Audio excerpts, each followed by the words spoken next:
Boa noite, doutores, doutoras, sejam mais uma vez muito bem-vindos à nossa aula. Hoje, a nossa aula de Estatuto da Criança e do Adolescente e Estatuto do Idoso. Continuamos aí com a nossa segunda aula de Estatuto da Criança e do Adolescente. Confirmem para mim, por gentileza, se vocês estão me ouvindo bem. Boa noite, professor. Perfeitamente. Maravilha, Camila. Qualquer coisa você me avisa, tá bom? Ok. Então, muito obrigado. Nesse momento, nós estamos aqui em 9 participantes nessa aula. A tela já está compartilhada. Vamos, então, aí para o nosso conteúdo, né? Dando continuidade, então, aos nossos estudos. O artigo 7º do Estatuto da Criança e do Adolescente, ele vai tratar aqui dos direitos fundamentais. Então, na verdade, ele traz aqui uma equiparação, né, se assim pudéssemos dizer, ao artigo 5º da Constituição Federal, mas inteiramente aqui vinculado e adstrito ao direito das crianças e dos adolescentes. Então, o artigo 7º tem esta finalidade, ou seja, tratar aqui daqueles direitos que são indispensáveis, que são indelegáveis às crianças e aos adolescentes. Sobre esse aspecto, então, o artigo 7º diz o seguinte: a criança e o adolescente têm direito à proteção à vida e à saúde, mediante a efetivação de políticas sociais públicas que permitam o nascimento e o desenvolvimento sadio e harmonioso em condições dignas de existência. Então, percebam que nós vamos aqui abordar aquilo que é necessário à garantia da existência do ser humano, né? E ele vai abordar aqui de uma forma bastante clara essa questão do direito ao nascimento, né? Tanto é que nós sabemos que a partir do momento que nós tratamos do fato de que a pessoa tem o direito de nascer, é onde reside aí, então, todas aquelas dúvidas necessárias, né, quando nós tratamos aí deste tema específico. Então, é um fato, né, nós tratarmos dessa questão, né, ou seja,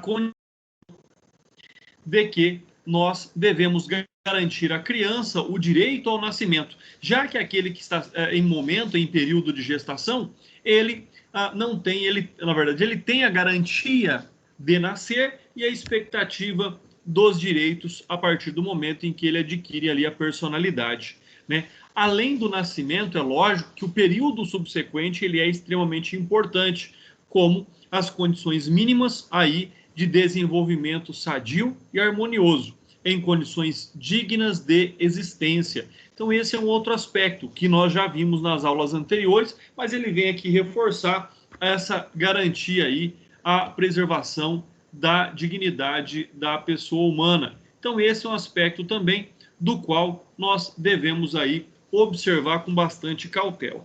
Sobre a análise disso que eu disse, nós temos então, né, que dentre aquilo que o Estatuto da Criança e do Adolescente prevê sobre a tutela constitucional, o artigo 7º seria então, como eu disse, equivalente ali ao artigo 5º da Constituição Federal. E nós vamos percebendo cada vez mais, assim como vocês já fizeram a partir do estudo do direito constitucional, né, o fato de que, quando nós observamos as políticas públicas que garantem os direitos à criança e adolescente, elas são criadas, elas são pensadas de uma forma harmônica e aquela que faz uma inclusão, né, daqueles que estão também ao redor dessa criança e adolescente, como também a proteção à família, né? Até porque, por exceção, né, de forma extremamente excepcional, a criança ela é colocada numa família substituta. Só é colocada, só de fato isso acontece em situações extremamente excepcionais, das quais, quando então a criança corre um risco, seja um risco físico, seja um risco moral, aí então ela deve ser amparada por uma família substituta. O artigo 8º, ele tem a seguinte redação: é assegurado à gestante, através do SUS, o atendimento pré e perinatal. Então, o que nós temos com relação a isso? Ele vem em complementação daquilo que eu acabei de dizer. Ou seja, a partir do momento, a partir do instante, que não só a criança é detentora de direitos, mas também a sua genitora, até porque ela é ali o receptáculo que garante, né, que essa criança tem ali o direito de nascer. É a mãe que oferece todas as condições necessárias para que a criança se desenvolva ainda em seu útero e ela possa, então, alcançar a vida extrauterina, né? E, logicamente, que esse é um direito ali garantido pelo SUS. Né? Nós temos vários projetos, como o projeto Cegonha, vários projetos como o do parto humanizado, alguns projetos inteiramente ligados ali a essa garantia da criança e do adolescente de nascer. Né? E aí o parágrafo 1º diz que a gestante será encaminhada aos diferentes níveis de atendimento, segundo critérios médicos específicos, obedecendo-se aos princípios de regionalização e hierarquização do sistema. Né? E aqui, só para não deixar passar batido, nós temos 2 atendimentos extremamente importantes. O pré-natal, que é aquele que acontece durante a gestação, e o perinatal, que é aquele que acontece ali a partir do momento do início do parto. Né? Então, são 2 momentos extremamente importantes.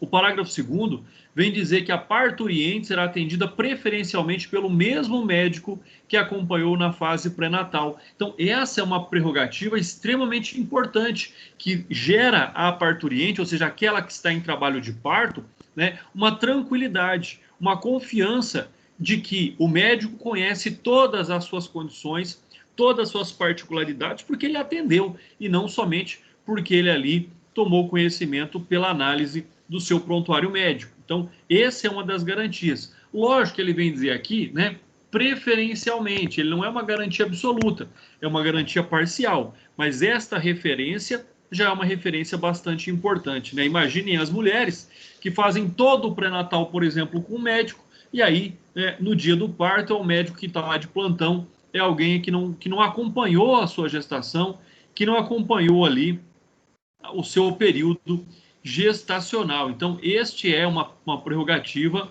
extremamente importante. Né? E, logicamente, que quando nós observamos aí o termo preferencialmente, né, deveria, em tese, ser uma garantia e não apenas uma possibilidade. O parágrafo 3º diz que incumbe ao poder público propiciar apoio alimentar à gestante e à nutriz que deles necessitem. Por quê?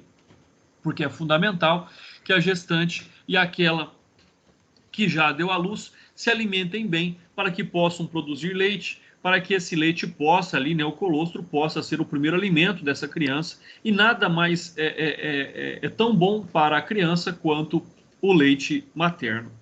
O parágrafo 4º vem dizer que incumbe ao poder público proporcionar assistência psicológica à gestante e à mãe no período pré e pós-natal, inclusive como forma de prevenir ou minorar as consequências do estado puerperal. Aqui nós temos vários aspectos aqui a analisar. Né? Quando nós buscamos aqui esses aspectos, na verdade nós estamos aí adentrando à condição, né, da sexologia forense também, sobre o aspecto tanto da assistência médica quanto das psicopatologias geradas por esse momento, né, que é, na verdade, ali uma junção de efeitos fisiológicos e psicológicos em relação ao corpo da mulher, né, uma carga absoluta e absurda, né, de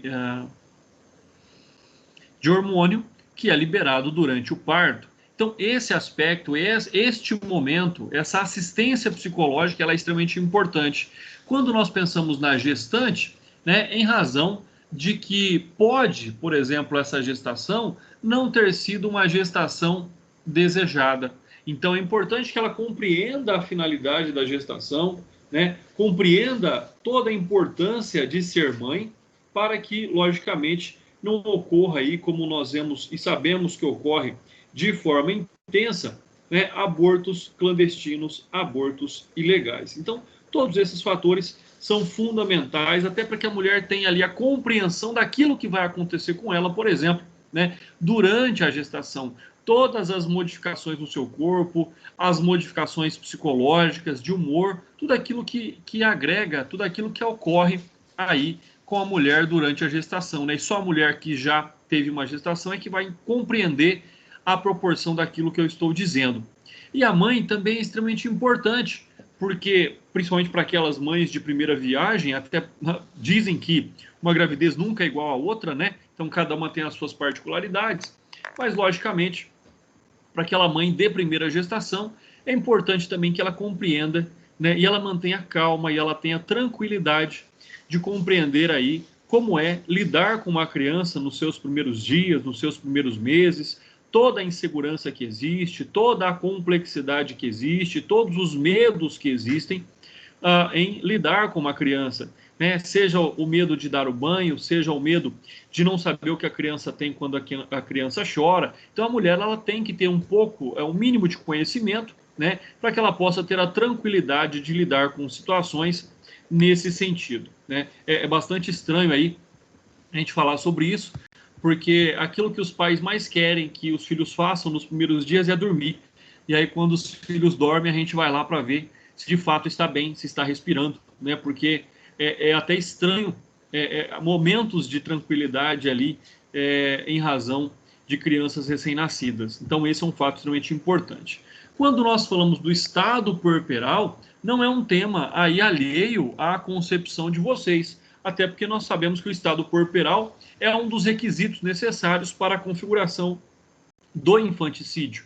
Então, estado puerperal é aquela a alteração da capacidade da mulher, né, tornando a mulher ali uma semi-imputável naquele momento em que ela mata o próprio filho durante ou logo após o parto. E a presença do estado puerperal ele é extremamente importante para a configuração deste tipo penal. Então é algo que somente a psicologia e a psiquiatria forense podem determinar se a mulher de fato estava sobre os efeitos do estado puerperal ou não. E nós não podemos confundir estado puerperal com depressão pós-parto.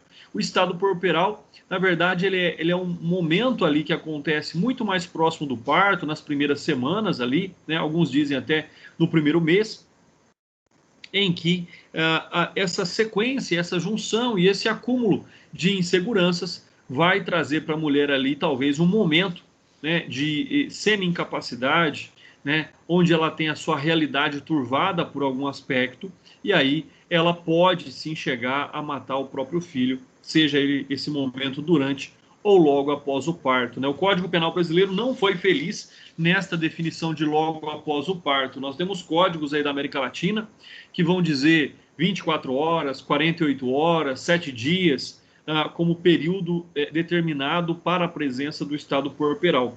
O Código Penal brasileiro não teve essa felicidade e deixou aí, né, a interpretação dos peritos e não do juiz, porque é o perito médico legal que vai determinar se aquela mulher estava sobre o estado puerperal ou não. Então, é um aspecto também bastante importante. Então, toda essa concentração, todo esse aspecto de fortalecimento físico e psíquico da mulher, ele tem aí a sua importância tanto durante a gestação como após ali é,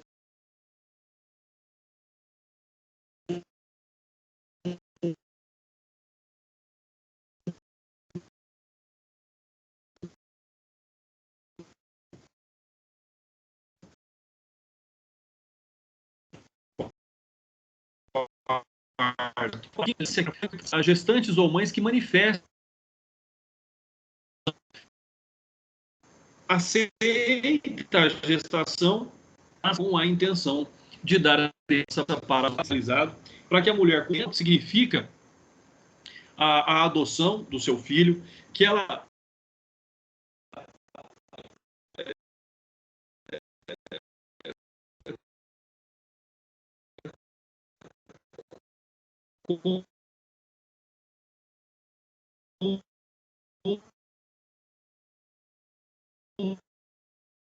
Professor, o áudio está travando.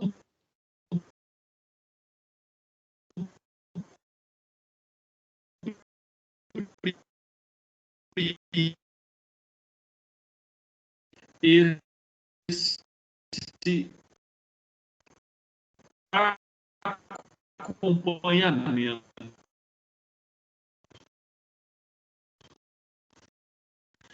Pessoal, tudo bem? Oitavo, né? É importante nós observarmos algumas peculiaridades. Professor, tá travando tudo. Oi, Tá travando, André. consigo aqui alterar. Já perdemos uns 2 minutos de explicação, mais ou menos, doutor. 12 minutos?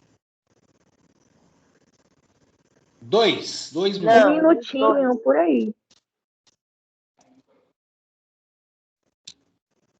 Não, muito. 2 eu volto, não tem problema. Deixa eu tentar ver aqui a questão da internet.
Pessoal, vamos lá. Vocês estão me ouvindo agora? Melhorou?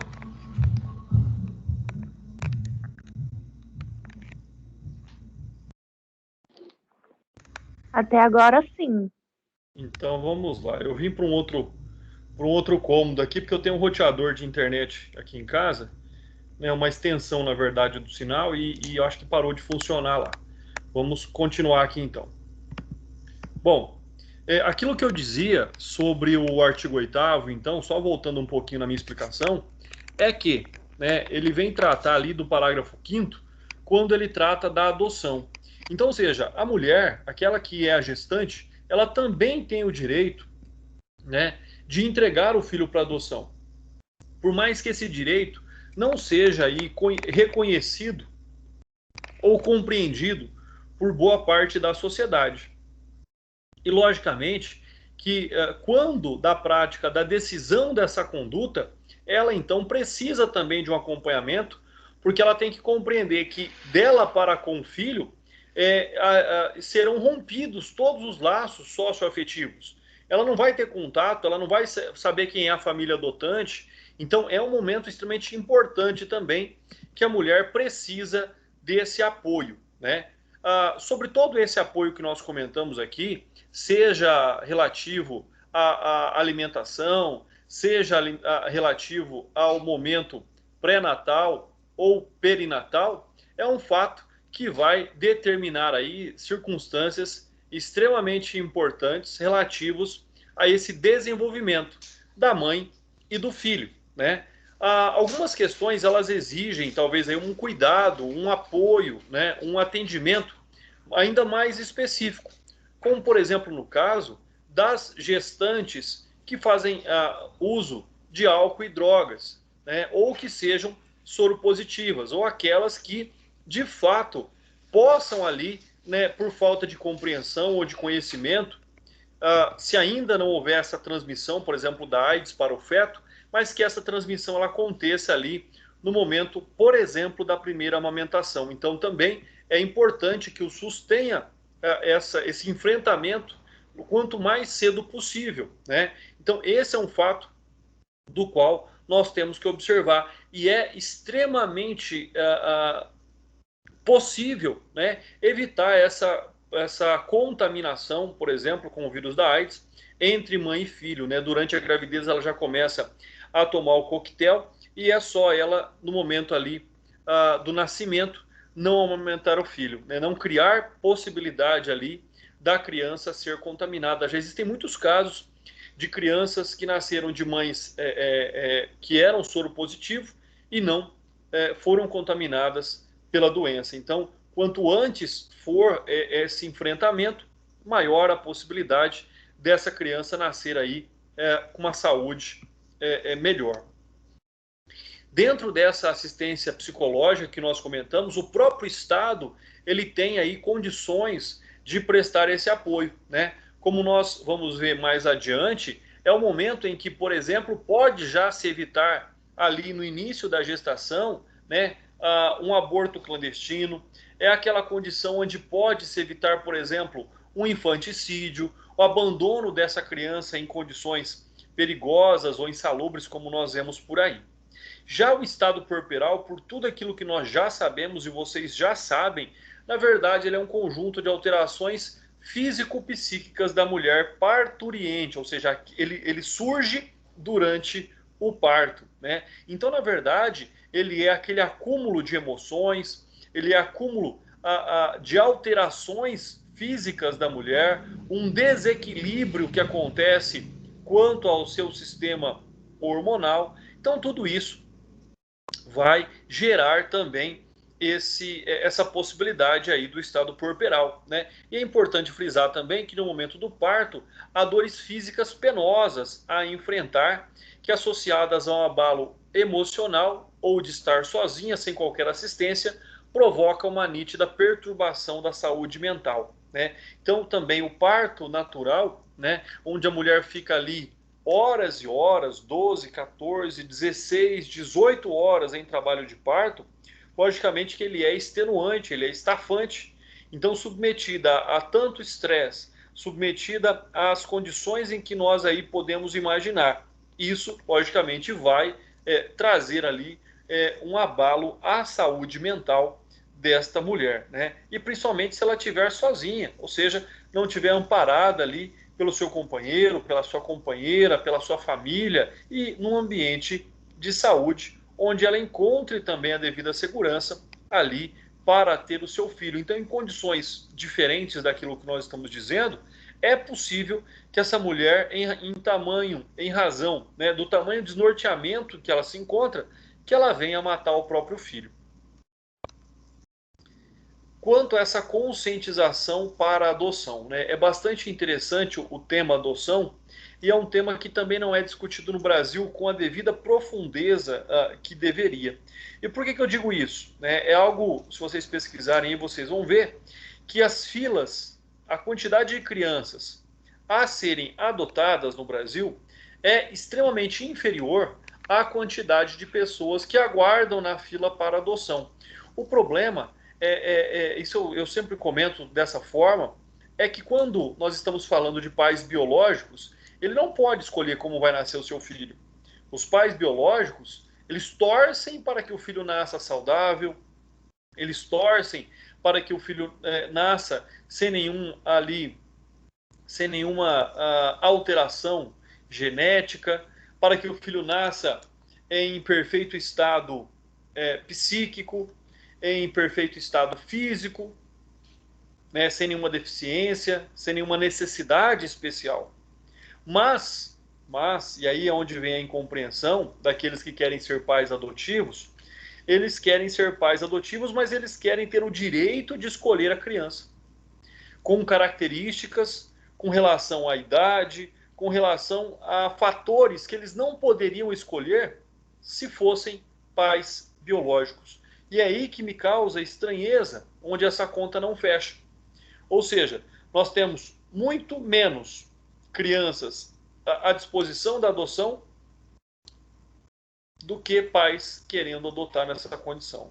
Então, sobre esse aspecto, né, logicamente, esse acompanhamento psicológico ele também funciona tanto para os pais, para aqueles que desejam adotar, como também para aqueles que terão ali alguma hipótese na qual possa ela ser adotada. Então, tanto a mãe que dá o filho à adoção, que entrega o filho para adoção, né, dá não porque não é uma coisa, mas que entrega o filho para adoção, quanto os pais adotantes, esses devem de forma direta ter aí um acompanhamento psicológico, né, porque também nada mais traumático para uma criança já de 2, 3 anos ser adotada por uma família e algum tempo depois ser devolvida lá ao abrigo onde ela se encontrava, porque a família simplesmente entendeu e compreendeu que não tem ali vocação para a paternidade. Então esse é um fato extremamente importante. E logicamente para a mulher que entrega ali os seus filhos à adoção, nós temos que compreender também que se ela não seguir o procedimento correto, isso pode constituir uma infração penal, né? Mas a sua não entrega para inserção numa família substituta. Então nós temos um suporte psicológico ao longo da gestação para acalmá-la, evitar um aborto provocado e todo mal feito, e sim, né, uma conduta criminosa, conseguindo dar um prumo ao parto que se aproxima. Então nós temos que buscar esse equilíbrio também para essa mãe que não deseja, em razão das suas próprias razões, ser mãe naquele momento ou daquela gestação. Quanto ao artigo 9º, o poder público, as instituições e os empregadores propiciarão condições adequadas ao aleitamento materno, inclusive aos filhos de mães submetidas às medidas de privação de liberdade.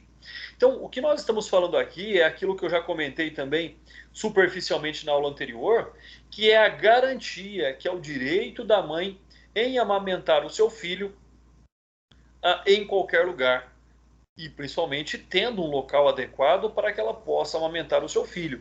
Então é um direito dela garantido pelo poder público, ou seja, porque a mãe trabalhadora, né, a mãe presidiária, ou todas aquelas pessoas que de alguma forma precisam amamentar os seus filhos em um local público, ela tem que ter as condições minimamente adequadas para garantir o direito ao seu filho.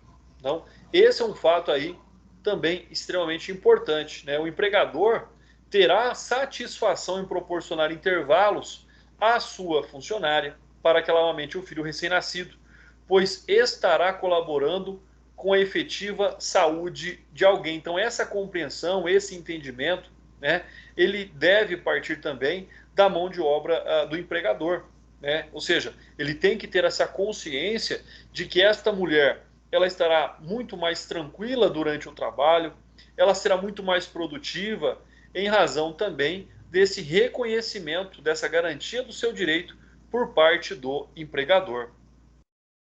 Já que o artigo 10º, ele vem dizer que os hospitais e demais estabelecimentos de atenção à saúde de gestantes, públicos e particulares, são obrigados. Então, olha só, aí nós estamos falando dos nosicômios, né?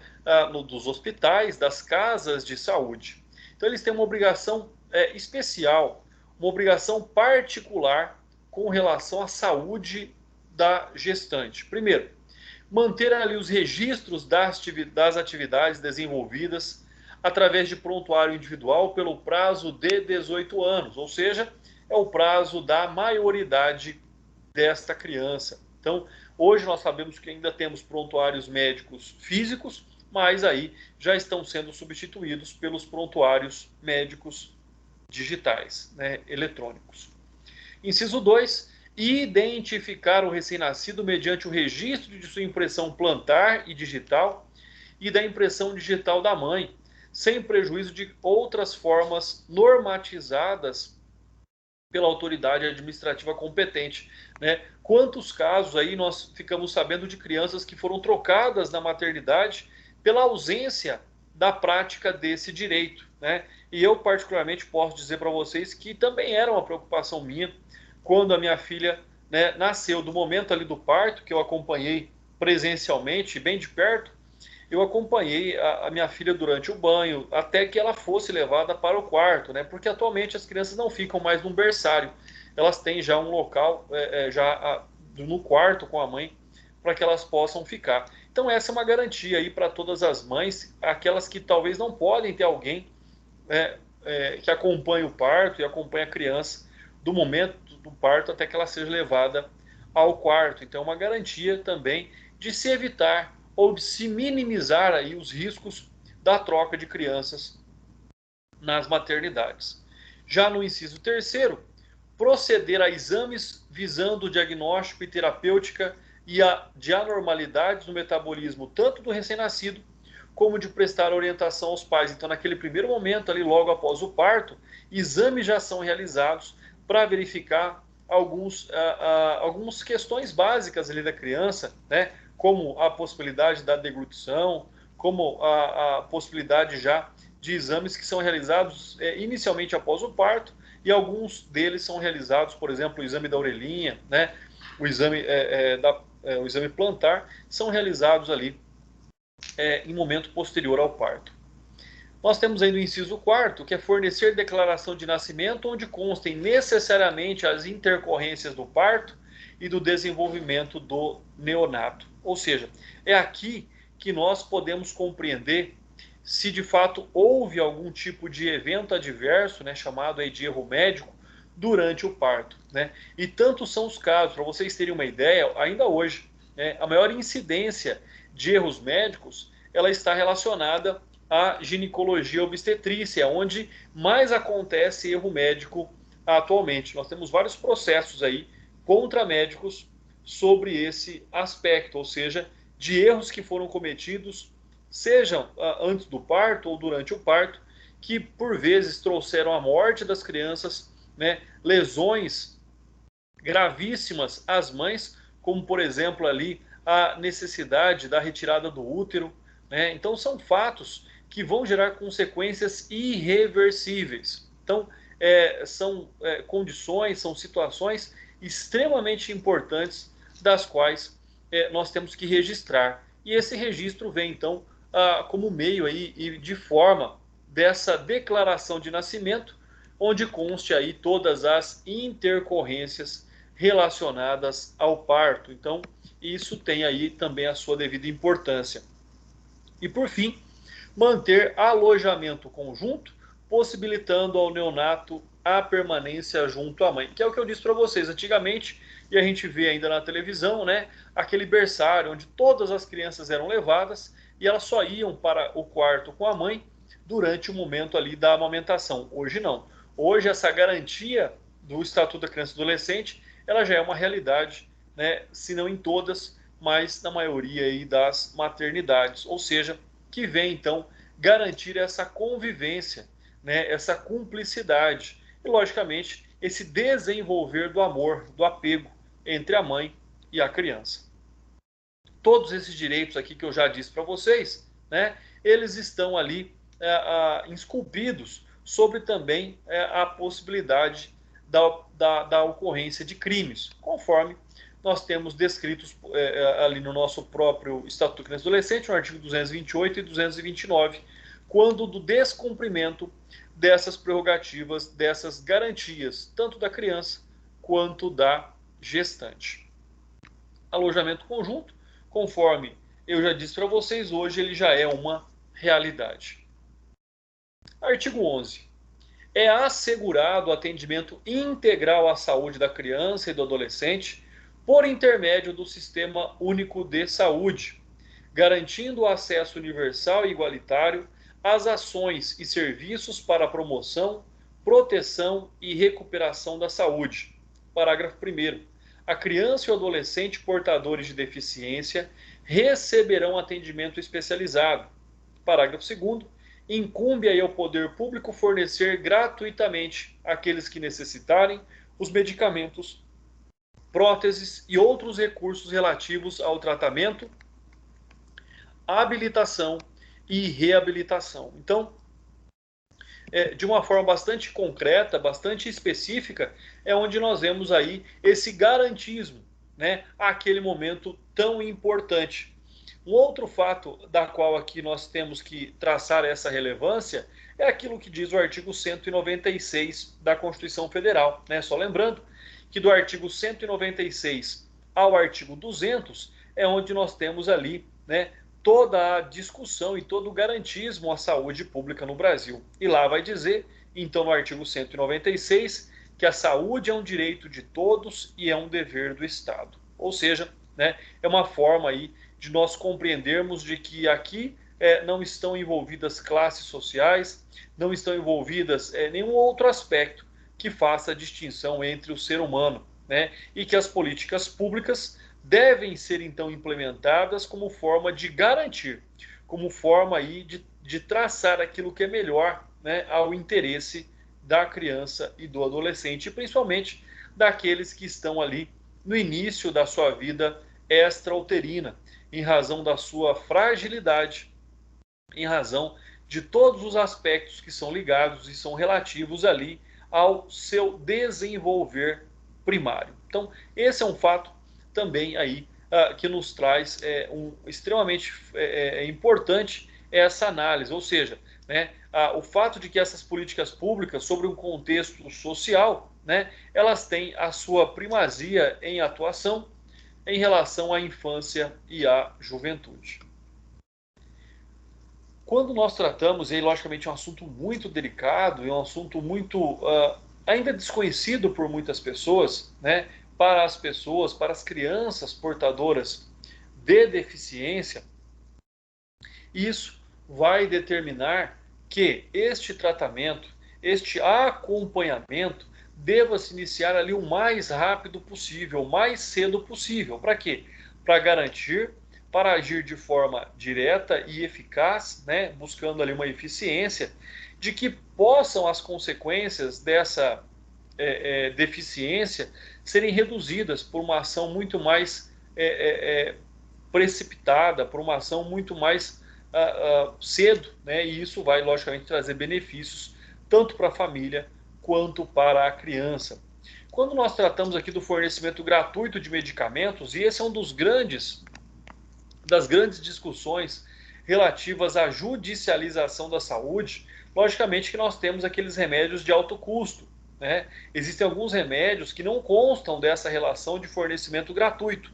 Por isso é que existem aí, né, os mandados de segurança que obrigam, seja na esfera de responsabilidade da União, dos estados, do Distrito Federal e dos municípios, o fornecimento de remédios, ou seja, por mais que não esteja naquela relação fornecida pelo SUS e por mais que sejam de alto custo, né, eles devem ser fornecidos, o Estado ainda assim deve fornecer, independentemente de dotação orçamentária, porque a vida é o direito maior e garantido pela própria Constituição Federal, né? Então, olha só aí o que nós temos a dizer sobre isso. Se o executivo quiser fornecer o remédio, fornece. Se não quiser, provocando a morte do doente, não é problema do judiciário. Ora, quem afinal zela pelo fiel cumprimento da Constituição? E sim, são os três poderes. Sem dúvida, quando há uma falha, nós temos que buscar a correção. E a correção é sim de atuação do Poder Judiciário. É lógico que o Poder Judiciário, por vezes, ele age de forma exorbitante. Ele ultrapassa a sua própria prerrogativa. Mas é por falta de conhecimento, né? E aí, na dúvida, o juiz que não quer carregar aquela morte nas suas mãos, manda fornecer o remédio, independentemente se ele tem ou não ali o conhecimento, se aquele remédio é indispensável ou não. Por que eu estou dizendo? Porque muitos juízes, por exemplo, determinaram o fornecimento daquela pílula do câncer e depois ficou constatado que ela não tinha eficácia nenhuma, mas ela gerou um prejuízo aí de bilhões de reais ao Brasil, né, por essas decisões judiciais que determinou pelo fornecimento de um medicamento que não tinha fundamento científico. E logicamente que nós temos ali tudo aquilo que é necessário a esse desenvolvimento das crianças e dos adolescentes e principalmente logo após o nascimento, como o fornecimento não só de remédios, mas o fornecimento de leite, né, o fornecimento também dos insumos necessários ao desenvolvimento com dignidade desta criança. E aí não seria diferente a obrigação também do fornecimento de fraldas. Percebam aí aquilo que diz a jurisprudência do Estado de Minas Gerais, né? E olha só, precisou ser judicializado. O menor deficiente né, demonstrada a hipossuficiência, fraldas descartáveis prescritas por médico do SUS, necessidade comprovada, atendimento integral assegurado pelo ECA, responsabilidade do município, porque nós sabemos que a saúde, né, em situações de menor complexidade, a responsabilidade é do município, em razões de complexidade intermediária, a responsabilidade é do Estado, e em casos de alta complexidade, a responsabilidade é da União. Então, sobre esse aspecto, diante da comprovação da debilitação do estado clínico do autor e da indispensabilidade das fraldas descartáveis requeridas, tendo em vista aí a necessidade de manutenção de uma dignidade e de seu mínimo bem-estar, além da impossibilidade financeira de custear o uso continuado deste insumo. Deve ser mantida a sentença que determinou ao município de Belo Horizonte o custeio do tratamento, mesmo porque prevalece na hipótese o direito à vida, devendo também ser respeitada a doutrina de atendimento integral à criança e adolescente assegurado pelo ECA. Então percebam que dentro do limite de responsabilidade, o município foi obrigado ao fornecimento de fraldas aí, em razão de uma deficiência apresentada. Então, este fato também aí nos chama bastante atenção, não só medicamentos, mas também os insumos. Artigo 12.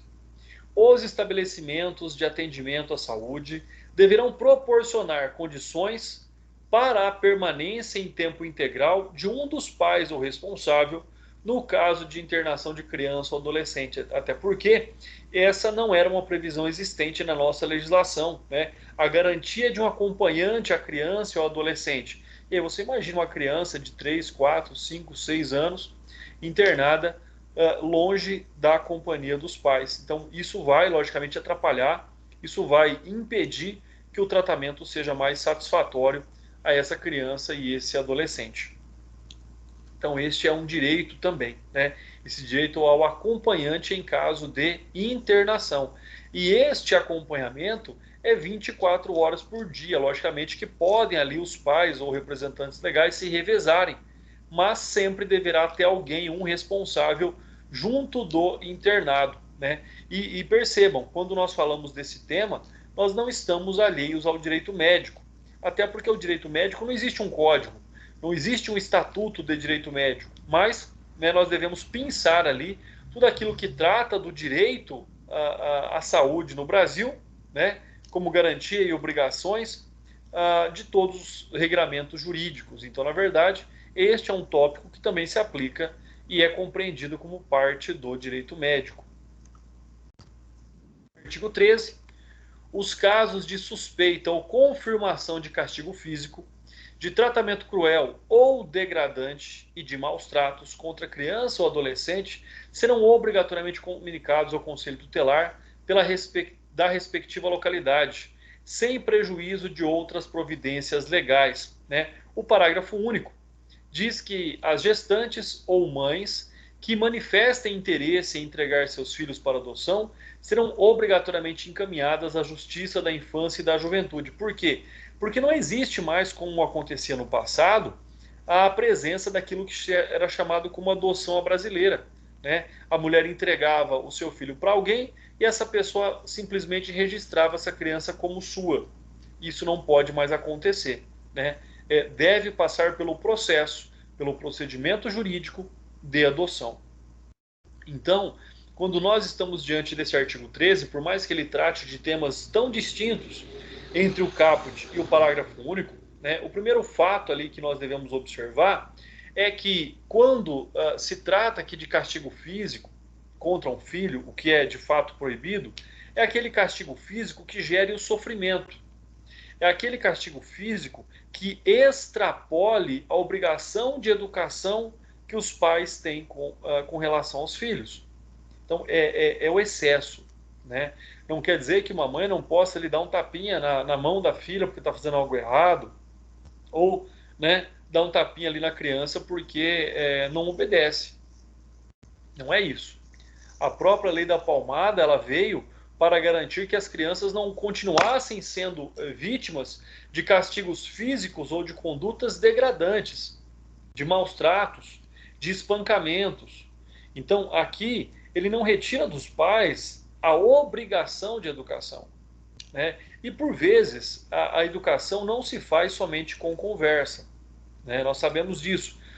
Como pais, sempre se evita, a todo modo, qualquer tipo de violência. E eu não posso considerar educar um filho sobre esses aspectos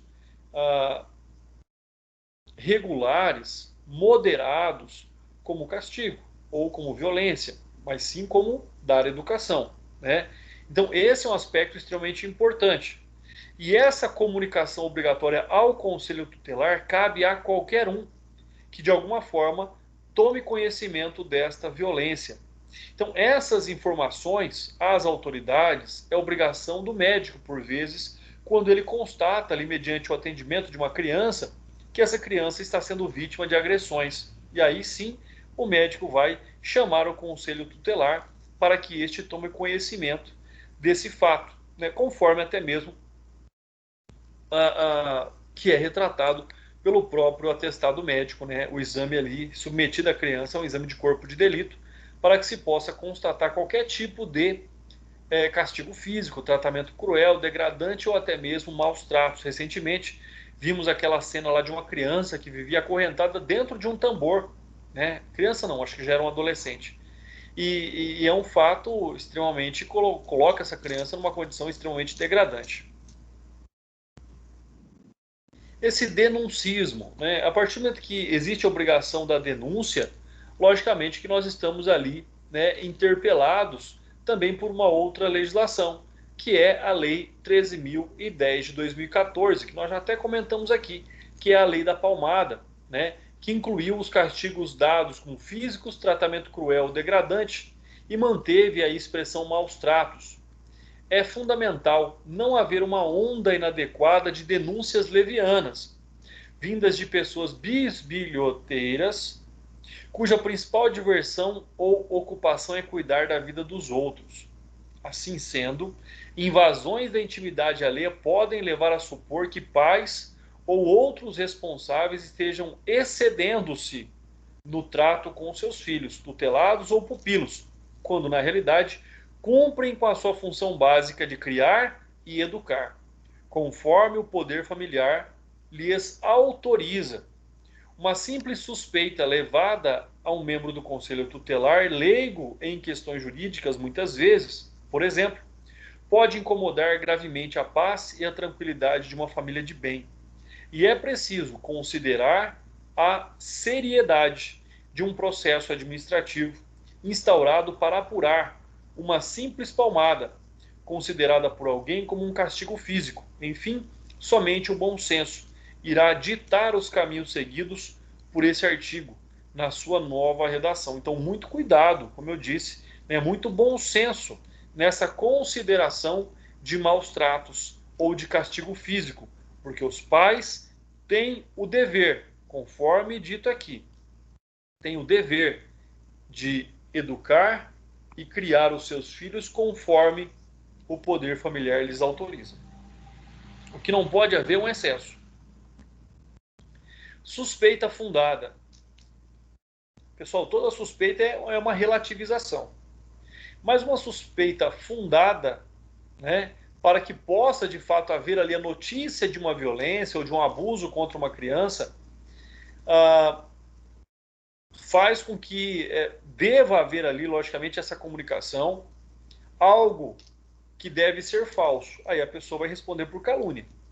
Se não houver a fundada suspeita, pode a pessoa responder pelo crime de calúnia, ou seja, imputar alguém aquilo que sabe que não é verdade, a prática de um crime.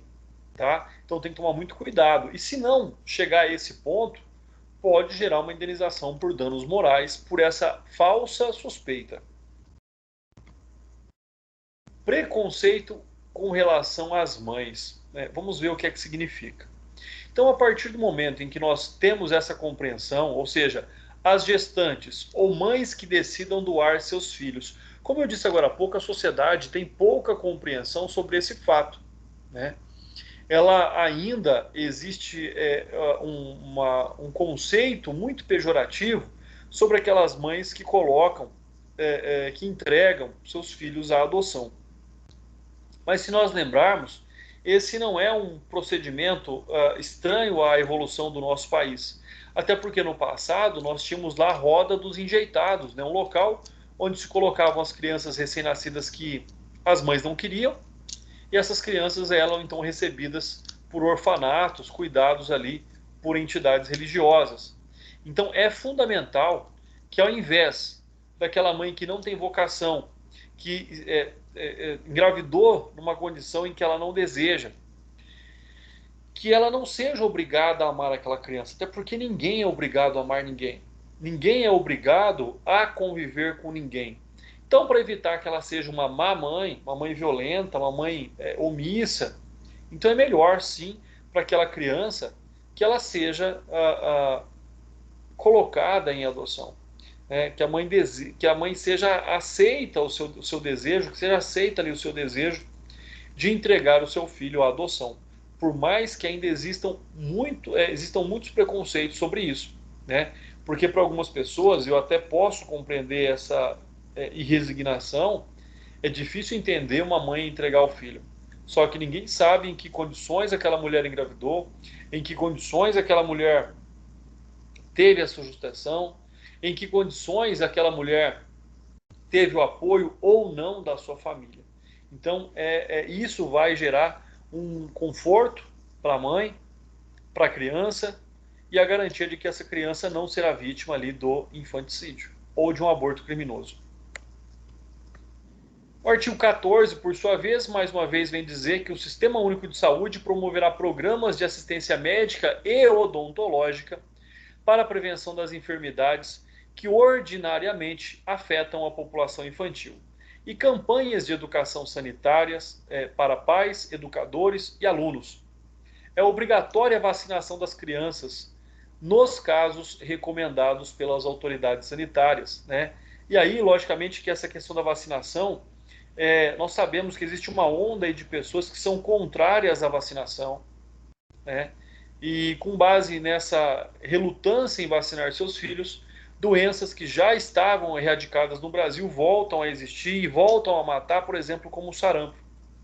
E aí, na jurisprudência do Tribunal de Justiça do Rio Grande do Sul, que diz que, de acordo com o artigo 14, parágrafo único do ECA, é obrigatória a vacinação de crianças nos casos recomendados pelas autoridades sanitárias.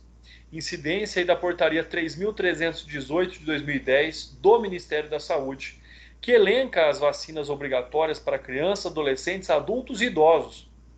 Irretocável a aplicação da medida protetiva para, após avaliação por médico pediatra, submeter o menor às vacinas obrigatórias observadas a sua idade, porque muitos defendem que as vacinas, na verdade, são mais prejudiciais do que benéficas à saúde das pessoas. O adulto não querer tomar a vacina, problema dele. Agora, o adulto é obrigado a cumprir o calendário vacinal das crianças que estão sob sua responsabilidade. Nós temos aí o capítulo 2 agora, que diz o direito à liberdade, ao respeito e à dignidade. Às vezes parece que nós estamos patinando no mesmo assunto, pessoal, mas não é. Tá? A partir do momento em que nós observamos aqui essa sucessão de garantias, e essas garantias detalhadas para nós em minúcias, na verdade nós vamos compreendendo fatores que eram subjetivos diante de uma objetividade. Então, sobre essa circunstância, sobre essa situação, o artigo 15 diz que a criança e o adolescente têm direito à liberdade, ao respeito e à dignidade, como pessoas humanas em processo de desenvolvimento e como sujeitos de direitos civis, humanos e sociais, garantidos na Constituição e nas leis. Repetições aí, insistentes e desnecessárias, é o que eu disse. Mas o Estado é obrigado, o Estado optou por ficar repetindo a garantia desses direitos.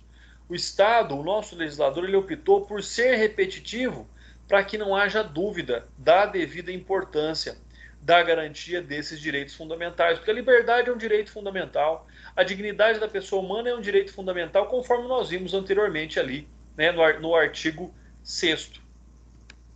Artigo 16. O direito à liberdade compreende os seguintes aspectos: ir, vir e estar nos logradouros públicos e espaços comunitários, ressalvadas as restrições legais. Opinião e expressão, crença e culto religioso, brincar, praticar esportes e divertir-se, participar da vida familiar e comunitária sem discriminação, participar da vida política na forma da lei, buscar refúgio e auxílio e orientação. Então nós vamos percebendo aí que este detalhar desses direitos fundamentais que nós já tratamos aqui, na verdade eles vêm aí garantir que a criança seja criança, que a criança não seja obrigada a amadurecer antes do seu aspecto natural, de que a criança tem direito à sua ingenuidade, de que a criança tem direito à sua liberdade, logicamente que é uma liberdade garantida e regulada pelos seus pais, pelos seus representantes legais. Então, essa circunstância aplica-se tanto a pais biológicos, onde não há nenhuma distinção com relação, por exemplo, aos pais aí adotivos, tá? Todos os direitos e obrigações que os pais biológicos têm, os pais adotivos também têm. Todos os direitos e deveres que os filhos adotivos têm, os filhos biológicos também têm. Então, não há nenhuma distinção mais entre esse critério de ser filho em razão de uma adoção ou não. Sobre essa questão do ir, vir e estar, logicamente que em alguns locais as crianças não devem ingressar, né? Não podem estar muitas vezes de forma nenhuma, não podem estar sem a presença dos seus genitores, né? Um outro fato é a situação de que uma criança não pode estar na rua desacompanhada dos seus pais. E nem ela pode estar na rua exposta aos perigos da sociedade. Mas se eu estou falando de um filho, de famílias que vivem na rua, como é que isso pode ser regulado? Então o Estado deveria tirar todas aquelas famílias de rua, moradores de rua, para que as crianças não fossem obrigadas a também morar nas ruas. Opinião e expressão, né, é garantida aí pela Constituição Federal e pelo ECA que a criança tem direito a falar, que a criança tem direito ao se expressar. Então esse é um fato extremamente importante, tanto é que ele também tem responsabilidade quanto àquilo que ele fala, visto que um adolescente pode ser responsabilizado aí pelo ato infracional relativo à injúria, calúnia e difamação. Então isso gera responsabilidade também com relação àquilo que ele fala, com relação à forma em que ele se expõe. Crença e culto, né, garantido lá pela Constituição Federal, também no seu artigo 5º, inciso 6º, né, o direito da pessoa crer em aquilo que ela acredita, ou simplesmente de não crer em nada, até porque somos um país laico, onde as pessoas têm o direito de professar as suas religiões, as suas crenças, as suas doutrinas, e também tem o direito em não professar crença nenhuma, e não pode ser obrigado a crer naquilo que não de fato acredita, né? Então, e aqui quando nós pensamos em crença e culto, né, logicamente também estamos pensando lá nas comunidades, conforme nós falamos na aula passada, né? Comunidades relativas às religiões também. Então é extremamente importante, caso seja de interesse da criança, não pode ser obrigado, mas caso seja de interesse, que ele continue professando aquela religião ou opte por outra religião, né? Nós sabemos que no momento lá do batismo de crianças recém-nascidas ou com poucos meses de vida, não é dado a elas o direito de escolha, né? Mas, por exemplo, na Igreja Católica, depois ela passa pelo catecismo, ela passa pelo crisma, e aí sim ela vai decidir se ela vai continuar, se ela vai confirmar aquela religião como sendo sua e de crença ou não.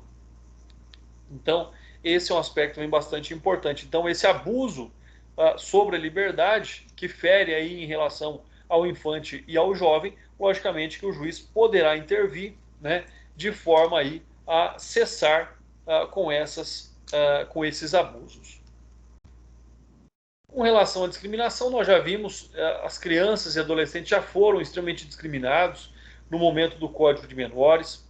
Nós temos a lei da discriminação racial, ou a lei da igualdade racial também, que se aplica sobre esse contexto, né? Além disso, nós temos ali crimes de racismo, de injúria racial, que também vem aí a garantir que essas crianças não sejam, ou adolescentes, não sejam vítimas dessas agressões físicas ou agressões psicológicas, né? E são considerados crimes aí de extrema gravidade jurídica. Vida política é onde nós temos a possibilidade do adolescente, né, exercer, mesmo que parcialmente, o sufrágio universal, ou seja, eles podem votar aí a partir dos 16 anos. Então eles começam a participar da vida política, decidir também contribuir para a decisão, né, dos rumos políticos de um país. Quanto ao refúgio, auxílio e orientação, né, nós temos aí algo extremamente importante, que é sobre o aspecto dessa proteção, buscar abrigo. Busca abrigo aquela pessoa que está desamparado, que está ao léu, que está abandonado, né? Auxílio, sobre vários aspectos o auxílio pode ser prestado.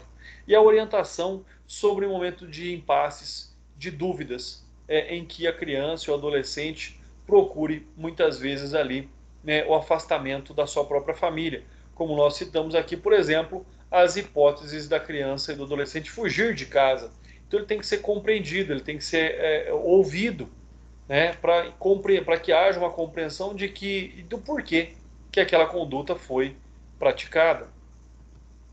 O artigo 17, o direito ao respeito consiste na inviolabilidade da integridade física, psíquica e moral da criança e do adolescente, abrangendo a preservação da imagem, da identidade, da autonomia de valores, ideias e crenças, dos espaços e objetos pessoais.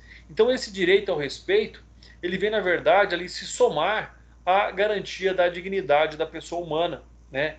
Então sobre esse aspecto, ou seja, qual é a novidade trazida aqui para nós?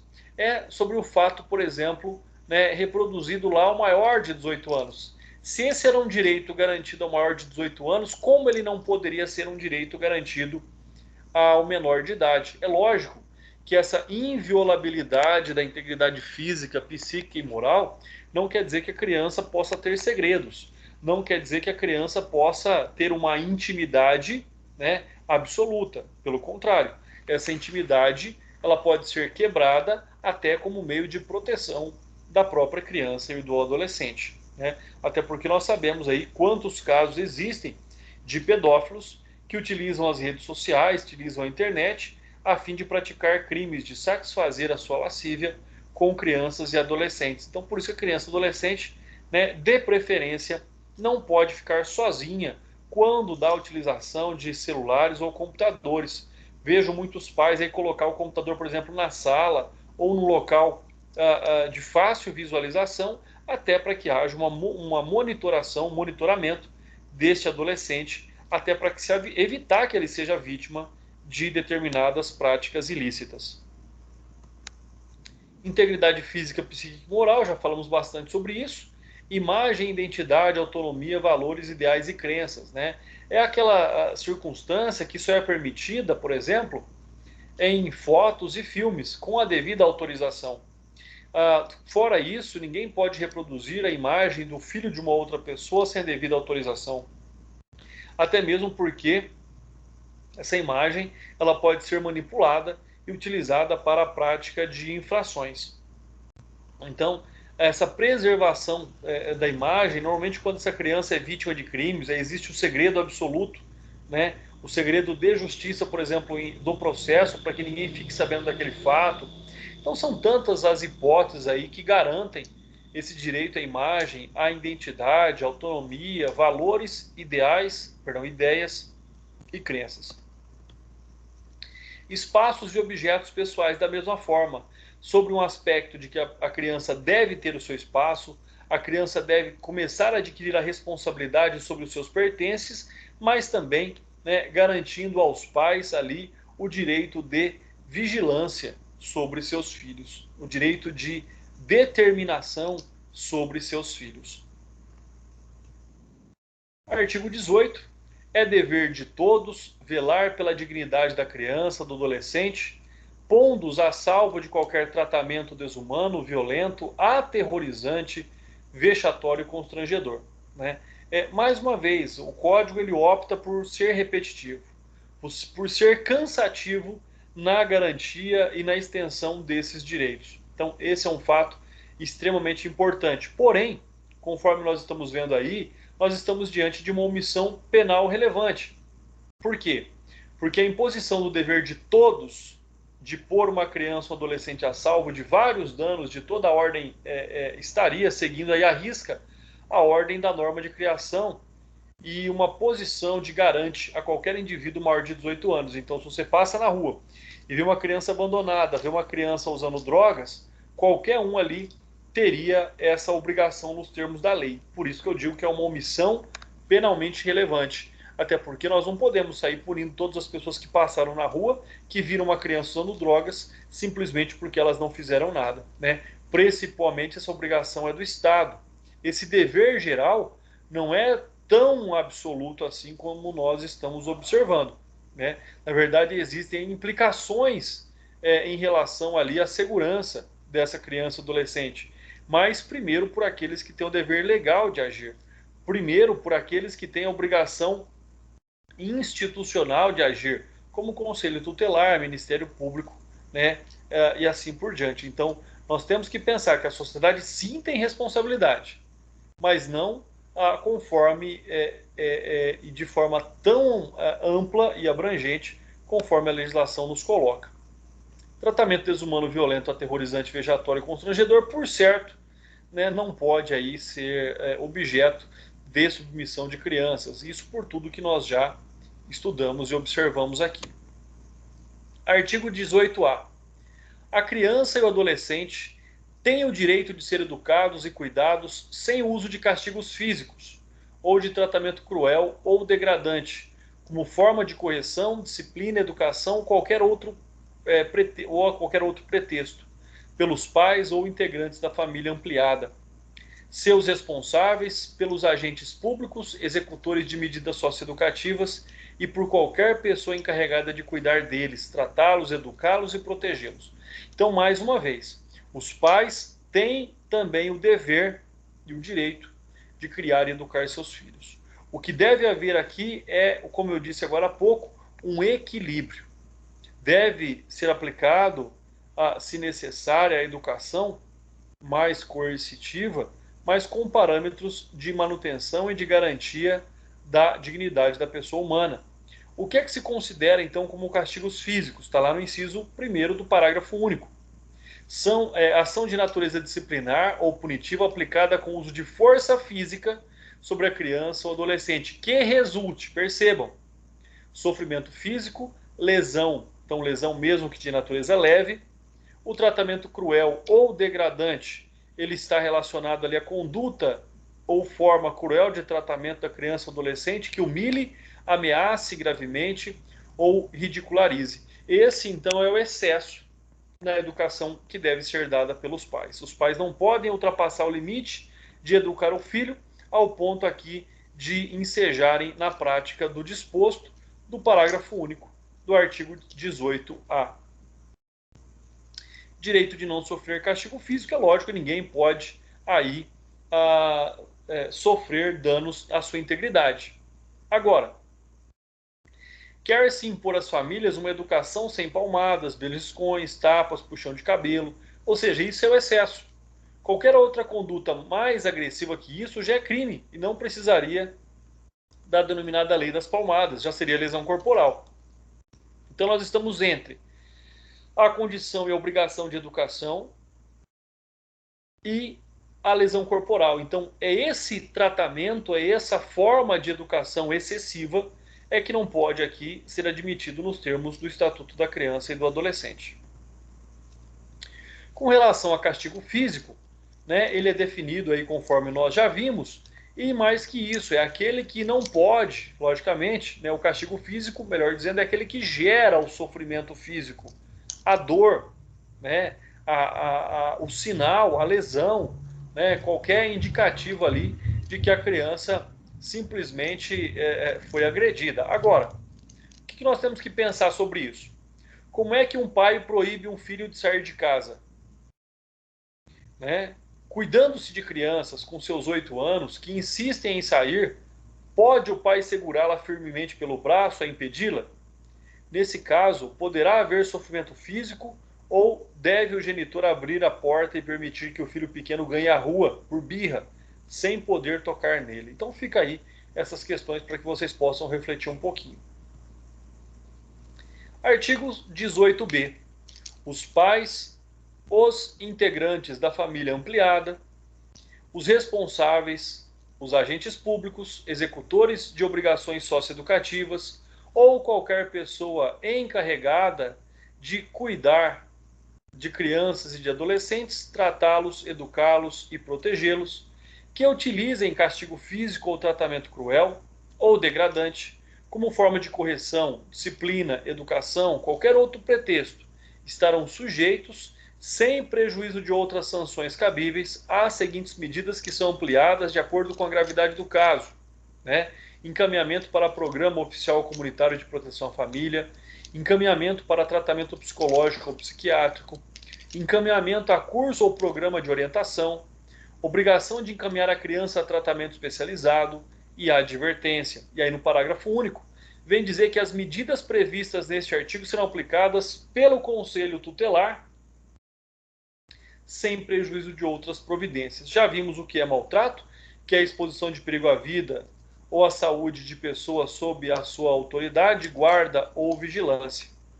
E aí, com relação às atribuições do Conselho Tutelar, seguindo aquilo que diz o artigo 136, inciso 2º do Estatuto da Criança e Adolescente, o Conselho Tutelar pode impor medidas aos pais. Entretanto, esta norma sempre objetivou os abusos cometidos ali no cenário, né, do artigo 98. E agora destina-se ao Conselho, composto por leigos, controlar a lei da palmada, e é preciso evitar os excessos quando pessoas da comunidade comecem a invadir a privacidade das famílias bem estruturadas, a pretexto de lhes ensinar como educar seus filhos. Assim sendo, em caso de abuso do Conselho Tutelar, os interessados devem socorrer-se do juiz da infância e da juventude, pessoal. E aí, então, esta foi a nossa aula de hoje. Nesse momento eu estarei aqui baixando a nossa lista de presença. Caso vocês tenham alguma dúvida, eu estou aqui à disposição.